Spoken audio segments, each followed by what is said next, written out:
Hello and welcome to episode 13 of our weekly podcast, Long Shots, where we discuss many different things on business and finance and other miscellaneous topics. For our listeners, we now are streaming on Apple iTunes, Google, Deezer, Spotify, and perhaps whichever podcast app you like.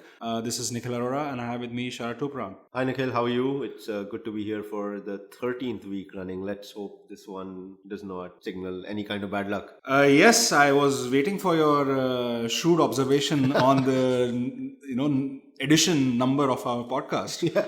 I mean, we skipped 1 week, like in 11 we made an observation, then in the 12th one we didn't, and in the 13th one we are again doing it. We should have talked about Dirty Dozen, the movie. Yes, we should have, now that I think of it.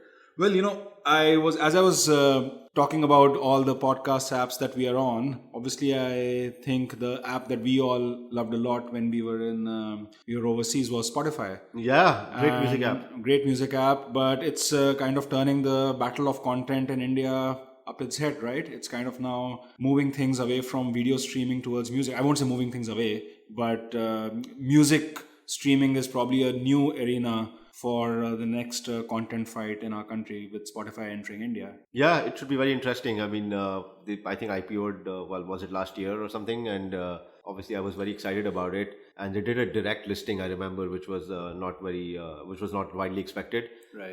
And of course, Indian market, like you said, we have like local apps like Ghana.com and Airtel's Wink and Jio Music and all that. So throw another big boy player in the mix. So another international player coming in. How do you see their chances? Yeah, I guess in music apps, like there are basically three things, right? You got to think about.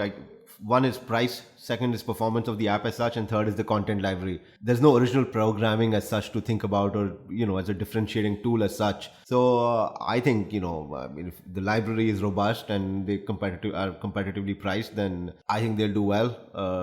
But the question is, who will pay, right? I mean, do you think users in India are kind of okay to pay for their music, because they're not paying a lot for their music at the moment, right? Yeah, because it's bundled in with the telecom operators in case of Airtel and Jio. Right. Ghana, of course, has a free and a paid version as well. So that's an interesting, something that we'll figure out on the way, I guess, right? I mean, we can loosely probably compare it to Hotstar, if anything, a freemium model. Right. So, obviously a different kind of content, but the paying appetite will, I think, be realized only once you start making inroads. And even if it's ad supported, I think there is still a monetization play from an ad-centric standpoint. If Right. the numbers So how do the Wink and the Ghana, they basically they are bundled with the telecom guys. Yes, but there is not Ghana, sorry. Not Ghana, but Airtel and Jio's music. But like Airtel Wink, I can tell you because I am a user. Is there's a paid version as well. Okay. And there's a free version, Right. but it's available for Airtel subscribers. Right. So I use it, the free version, and there's an ad thrown in once in a while. But but for me, and I guess for a lot of people, it's the breadth of content that is available, which is going to be the key decisive point. So let's see. I mean, you were telling me something about deals being struck by Spotify. Yeah, no wonder actually Spotify struck their deal with the T-Series, Okay. a big record company in India. I didn't know they're actually the owners of the world's most viewed YouTube channel. Yes, they are. So yeah, I think they are kind of doing those, making those record deals in place before entering India. But their strategy so far has been they kind of attract free tier as new customers and then over time convert them into paid customers. But I think in the Indian market, probably traditional players, in my view, have been fairly ahead of the curve. For instance, the bundling thing is already happening with Airtel and Jio. So yeah, Spotify will probably have their hands full. Yeah, another interesting thing to look forward to or see is, which I'm, not that I've done any research on this, is if Spotify can manage, or for that matter, any music app can strike exclusive arrangements. Yeah. Like on that would be a key differentiator, because as of now, I think T-Series is in bed with even Ghana and Airtel Wink and Jio Music, right? But on the video side, you see a difference. Like Hotstar is the only SVOD player which is distributing HBO content. Right. Netflix obviously has its I own. think Spotify was going for that. In the exclusivity? In the beginning, they were actually tying up directly with artists. Yeah, correct. And then the record companies pretty much said that we are going to boycott you. Yeah. And then they calmed down and instead went for a more institutional arrangement. Yeah. So they probably do realize your point of exclusivity being the best. But then, obviously Spotify is not very well known for compensating the artists very well. Yeah. So that kind of opens another Pandora's box. Yeah. No, it'll be obviously very interesting because they can't really do original programming like Netflix does. So it's entirely going to be distribution.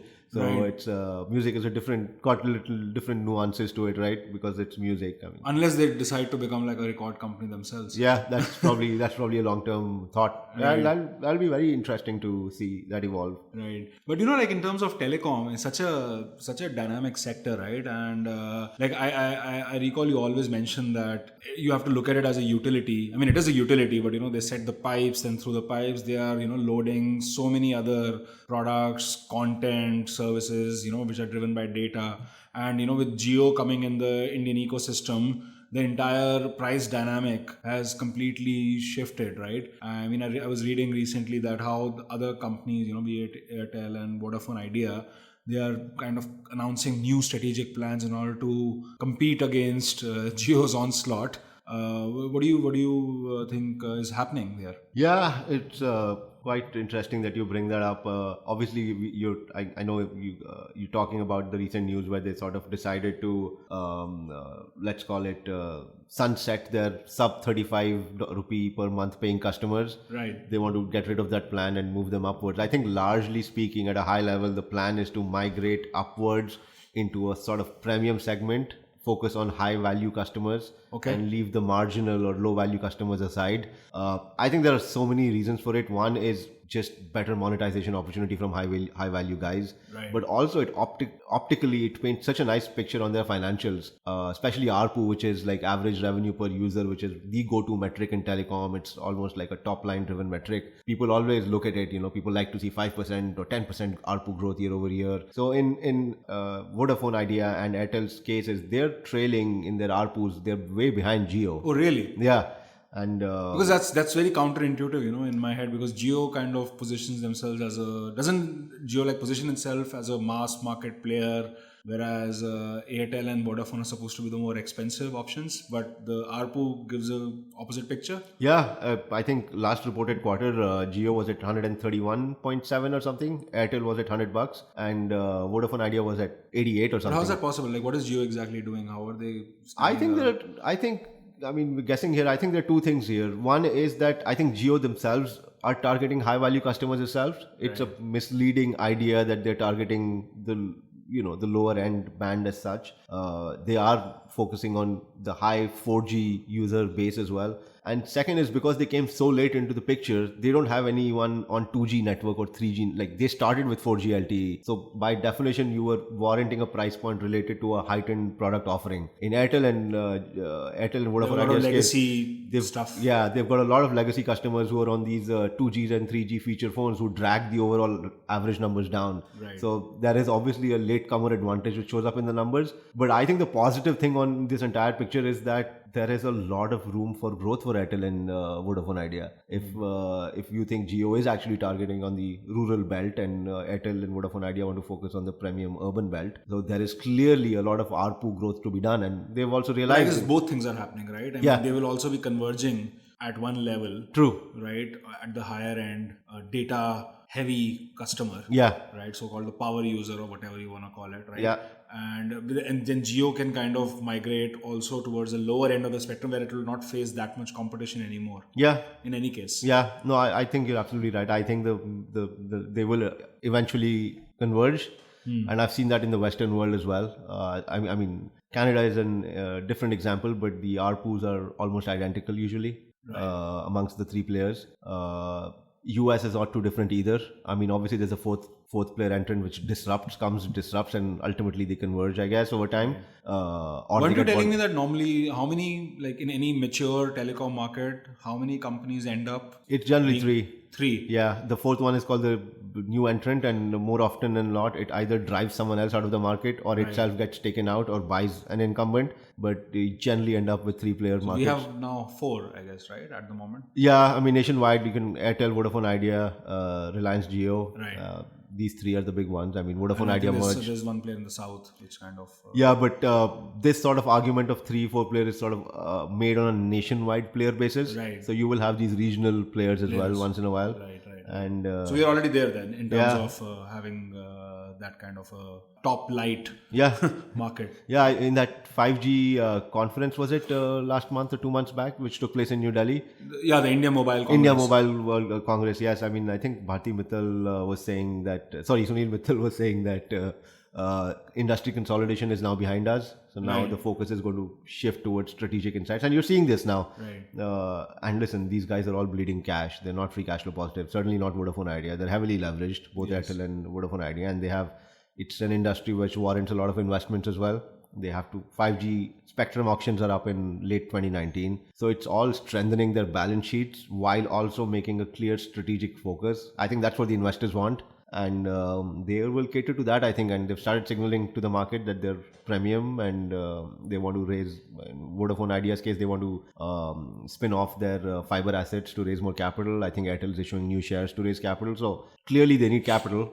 And clearly they want to position themselves strategically ahead of those spectrum as a premium offering so that they can uplift their margins and ARPUs. Right. I mean, kind of, looking at parallels with respect to our earlier discussion on the middle class. I mean, I think all these developments is pretty much a validation of what, we were kind of concluding by the end of that podcast that, it's not just about the numbers, it's also about the appetite to pay. Exactly. Right. And like with only 78 million, so-called middle class members in our country, no wonder everyone is now migrating towards the premium end. Yeah, exactly. This is probably a case in point for that entire discussion. And like between Airtel and Vodafone-Idea, they have 250 million people who pay less than $35 a month. Right. That's a big number. Right. Clearly a drag on ARPU. Right. Jio doesn't have that because they didn't even target that. They came much later. So it'll be. I'll be very curious to see how this evolves, and it's a very interesting time for data consumption and telecom market as such. I mean, like telecom in India. I mean, not just telecom in India, telecom everywhere. I think in India a bit more prominent because of its rising user base. Obviously, is migrating from voice based towards data. Yeah. Smartphone usage has kind of spiked that, right? And if you look at parallels in the US, like I think auto has some kind of a similar parallel, right? I mean, like where you actually have so many companies who are moving now to alternate fuels, to hybrids, to EVs. I mean, GM, for instance, right? General Motors, like what's going on there, right? I mean, they recently announced a 15% workforce cut in North America. 15,000 jobs, right? Yeah, that's pretty sizable. Yeah, and they are, I think, phasing out of their sedans and small car. Moving to crossovers, SUVs? Yeah, so I think the pickup trucks and SUVs are already their more profitable chunk. Yeah. But I think they're going to invest big time into EVs and self-driving cars. Yeah. And they're I think shutting down a few units in Ohio, Michigan, if I recall correctly. Yeah, and Maryland, I guess. Yes. And I mean, the investors are loving it. The share price went up 5%. Trump is not loving it. Yeah. But the investors are. Yeah. And I guess then Trump retaliated as well, right? Expressing his disappointment in General Motors, let's call it, having the axe fall down so hard. Yeah, I think Trump is saying that, the federal government bailed you out in 2008 and now this is the way you are retaliating. Probably this is because GM's factory shutdowns is going to affect a core part of Trump's constituency, Yeah. I mean, two of the three states are Republican states. That's Ohio and Michigan? Yeah. So, I mean, no wonder he's kind of, I mean, the way he's reacting is obviously the tweets, and he's also saying that, the tax credit that the federal government gives to EV manufacturing, which artificially reduces EV vehicles prices. Yeah. So he said that he's going to chuck that out for GM. Yeah. I mean, I think it has quickly become a fairly political issue. Yeah. And it's the fact that they're focusing towards higher margin, higher premium offerings and electric vehicles is not unique to them. The other companies have made that in European markets. In the American markets as well. In actually, the American I think markets, Ford and Chrysler, they did pretty.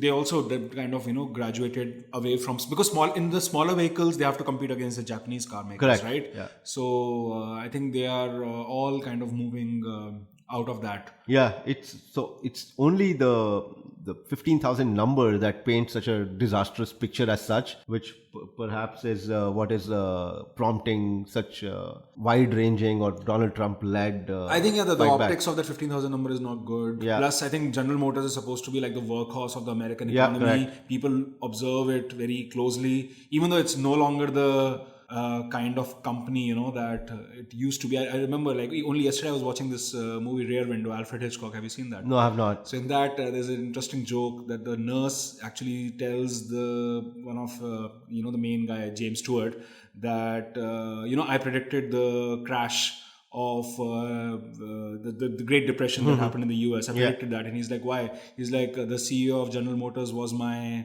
client, and while giving him a massage, I could see that he's very nervous. So if something is wrong in GM, the economy is bound to go to the dogs. That's so funny, man. That's good stuff. Yeah, so that was like obviously a very dated concept now, but yeah, that kind of shows how GM was such a major, player in the US economy. Plus, it kind of signifies steel production. It signifies, like the core blue collar industrial workforce. No wonder Trump is, losing out. Yeah, no, it's worthwhile to keep track of, and obviously this whole tariff discussions and taxing and with elections and like there's just so many moving pieces involved, right? And when it comes to, like you said, the which feels like the bread and butter of the American economy going back. So when anything happens, it generally gets viewed through a magnifying lens. So that's what. Anyways, I think tariffs hit the auto companies pretty bad, right? Yeah. I mean, probably the core steel manufacturers, they are happy, but auto companies are buyers of steel, so they are buying more expensive American steel. So I think no wonder they are. But the interesting thing is, the CEO, what's her name? Mary Barra. Mary Barra, right? Yeah. So she mentioned that I don't think GM's numbers are that bad at the moment, but she mentioned that the economy is booming. GM is not in a bad situation, so this is the time to take those tough decisions. And I think she kind of has put herself in a difficult spot. But let's see how this entire story transpires. Yeah, and on one end we're talking about tariffs and impact of tax incentives on General Motors. On the other end, we're talking extensively about Brexit and the repercussions that it will have on their economy, the British and the European as such, and a lot of noise between no deal, yes deal, or which way it's heading, and what are your views on that, and where are we standing right now? Yeah, so Brexit, I think last week, we spoke about it last week. At that time, I think Theresa May had come up with a draft withdrawal agreement. And then on 25th of November, the agreement was then presented to, EU member states, and it got approved because it's a soft Brexit, so they don't mind. I mean, they pretty much hold the, chips in their hands, and with UK not really having a say anymore if that relationship of soft Brexit is maintained. Yeah. But now I think the next big hurdle for May would be to get the draft agreement passed in the British Parliament. I think it's first or second week of December. Okay. And the problem is that, it's a fairly divided house, and there's a good chance that it doesn't get through. Mm-hmm. So if it doesn't get through, then there are two options. A, there will be a no-deal Brexit, so it will be a very hard kind of disconnect, which is, viewed by economists as the worst-case scenario. And the second would be that they can actually again go for a referendum, but that again requires parliamentary approval. So it's a finger in the air. There's a no-deal Brexit is a fairly, I would say, realistic possibility. Mm-hmm. And that would have a very, kind of macroeconomic and geopolitical shock on the UK economy. Yeah, and all this, ties in with sort of Irish backstop and passporting of what's it called? What's the word?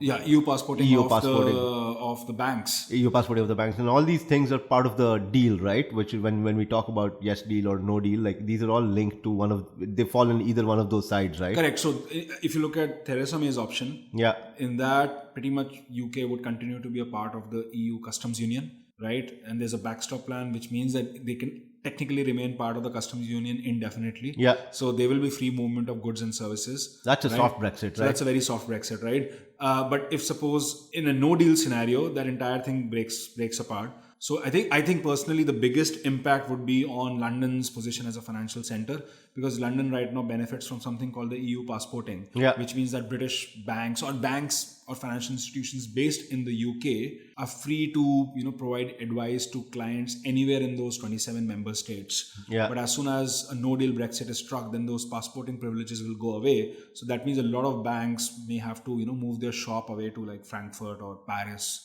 So London as a financial center would get hit pretty bad. And I think the derivatives will get particularly affected, because 26 trillion pounds of derivatives are traded on the UK markets through London. And a lot of US investors, flow through London because they think that, London has access to 27 EU countries through the derivatives markets and EU passporting. And as soon as that goes away, that entire market might get severely disrupted. I mean, I was reading there was an interesting article in The Economist which said that that even clearing houses right now in London are getting nervous. That how will this settle if suddenly a no deal Brexit happens? Like legally where do they stand? Who's the counterparty? So there's no transition kind of which has been actually put in place. And leading up to as we get more color and granularity, I guess the British sterling pound and the euro will continue to be heavily traded. And there'll be, obviously, depending on which way you feel, there's a pair trade to be made, long short either way. It's going to be very speculative. I mean, I think no one really. This is such a event driven thing. I mean, there is no one in the world actually can give a clear-cut view in what's going to transpire. There are just too many moving pieces. So are you largely bullish or bearish on your British sterling pound savings account? Oh, I'm fairly bearish as we speak. I'm fairly bearish. I think, but it is what it is. I mean, even in terms of like if you look at, there's just passporting is one thing. Then you look at trade. That also has an impact. Suddenly they will have to pay tariffs on things on which they've never paid tariffs for the past 30 odd years. I mean, I was reading that 50% of British fisheries export to the EU. So and another data point was very interesting, that only 16% of British exports actually go to non-EU countries. So that's the extent of leverage the EU has. And I mean, I'm sorry, I don't really feel the Commonwealth has any kind of historical inclination towards UK anymore. I think people have just moved on. It's an outdated so I think there's just an emotional pitch. A lot of the politicians there makes that we are going to kind of depend a lot on our Commonwealth relationships, but I think the world has moved on. And very interesting. A lot happening in the global space and obviously in the Indian. So it was very interesting to touch on these 3 topics today. Yes, sir, it was. And with that, I think we are done for the week, right? I would just like to remind our listeners that do feel free to rate and comment on our podcast, on any of the app that you are checking that out. Do subscribe to the channel. That will just give you, regular updates on whenever the podcast comes. Well, it comes on every Thursday at 5 p.m. And give us 5 stars if you like it. If you don't like it, then just move on. And just another reminder, while we're not podcasting, we run an online news company by the name of Transfin, where we lay a special emphasis on business, finance and consumer oriented stories. Do check it out. There are a lot of experts, universities and institutional and individual partners who are writing constantly. It's like a platform for experts and professionals to give their view. And so I would definitely recommend you to look at that selfishly. And with that, this is Nikhil. And this is Sharath. Signing off.